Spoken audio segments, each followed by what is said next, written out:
Nobody warned her about the water glasses. The food bowl, sure. The fur on the couch, obviously. The 3 a.m. sprinting through the hallway for no reason anyone could determine? Yes, she had been warned about that too. But nobody told Rachel Simmons that the day she brought home a cream-colored ragdoll named Biscuit, she was also surrendering every single glass of water in the house for the rest of her foreseeable future. Every glass, every room, every time, without exception or negotiation. She found this out on day 2 and has not fully recovered from the information. Biscuit made this clear on day 2. Rachel was 43 years old, a freelance graphic designer who worked from home, and a person who had spent 6 years telling herself she was simply too busy for a pet. She had a system, she had a routine, she had a kitchen that stayed clean, and a couch that stayed fur-free, and a life that ran exactly the way she had arranged it. Then her neighbor moved away and couldn't take the cat. Just for a few weeks, Rachel told herself, just until we find her a proper home. Biscuit arrived in a carrier on a Wednesday afternoon. She was 14 months old, impossibly fluffy, and had the expression of someone who had already evaluated the apartment and found it acceptable, if modest. She stepped out of the carrier, looked at Rachel, looked at the living room, looked at Rachel again, and then walked directly to the kitchen and sat beside the sink. Rachel followed her. Biscuit looked at the faucet, then at Rachel, then at the faucet again. Rachel turned the faucet on. Biscuit drank from the running water with the unhurried satisfaction of someone who had always known this was how things would be. That was the beginning.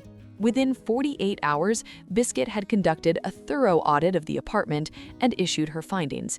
The left side of the couch, hers. The spot on Rachel's desk between the keyboard and the monitor, hers. The bathroom counter near the toothbrush holder, hers.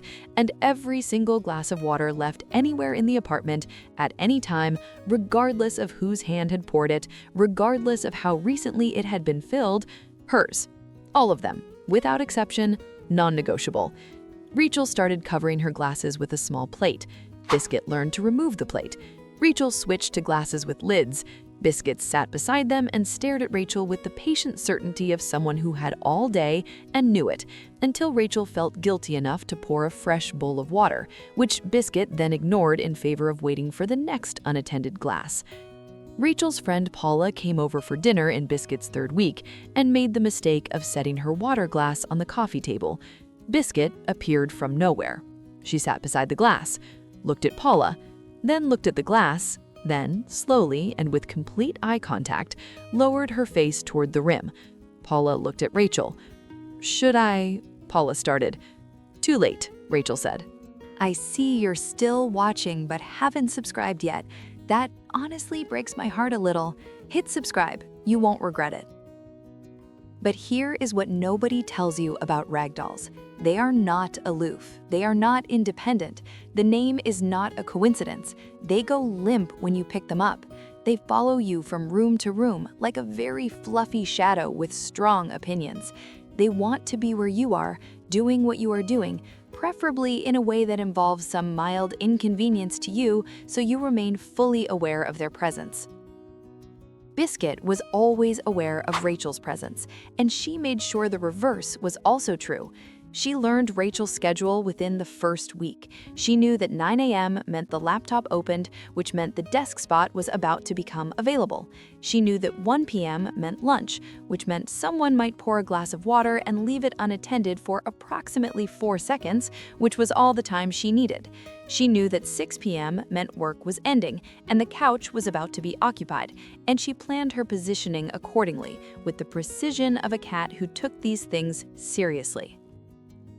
Rachel started talking to her during the workday. Not full conversations, just updates, a running commentary on whatever she was designing, whatever client was being difficult, whatever decision she couldn't make.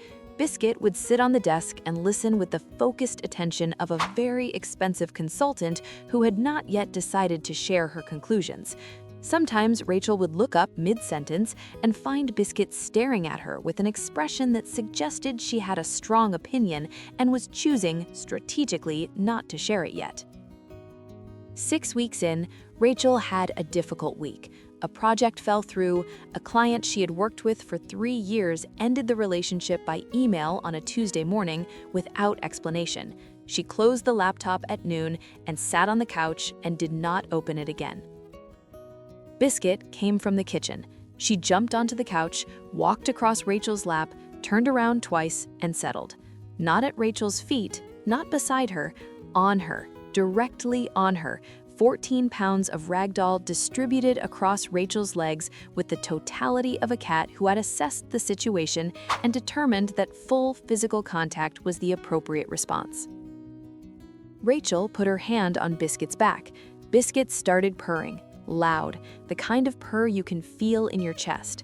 They stayed on the couch until 4 p.m. Rachel didn't solve anything. She didn't make any calls. She just sat there with a cat on her lap and let the afternoon pass, and felt for the first time all week like things were going to be fine. She still doesn't fully know why, but they were. From that day on, something settled between them. Rachel stopped looking for Biscuit a proper home. She stopped telling people it was temporary. She stopped using the word temporary altogether. She bought a second water glass specifically for Biscuit and placed it on the kitchen counter next to her own. Biscuit ignored her designated glass and drank from Rachel's anyway. Rachel bought a third glass. Biscuit ignored that one too. Rachel stopped counting and accepted that this was simply how water worked in this apartment now. Today, Biscuit is 3 years old. She still owns every water glass in the apartment. She still sits on the desk between the keyboard and the monitor during every working hour. She still appears at exactly 1 p.m. when the lunch activity begins, positioning herself near the sink with the patience of someone who has learned that good things come to those who wait beside the faucet. Paula has started bringing her own lidded water bottle when she visits. Biscuit has started trying to remove the lid. Neither side has made any meaningful progress. Paula has accepted this. Biscuit considers it unfinished business.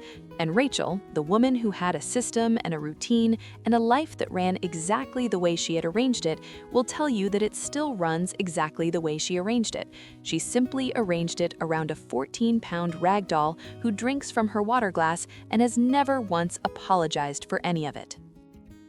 Some things that interrupt your life turn out to be the best parts of it. Some house guests who were supposed to stay a few weeks are still there 3 years later, sitting on your desk, drinking your water, purring so loudly you can feel it in your chest.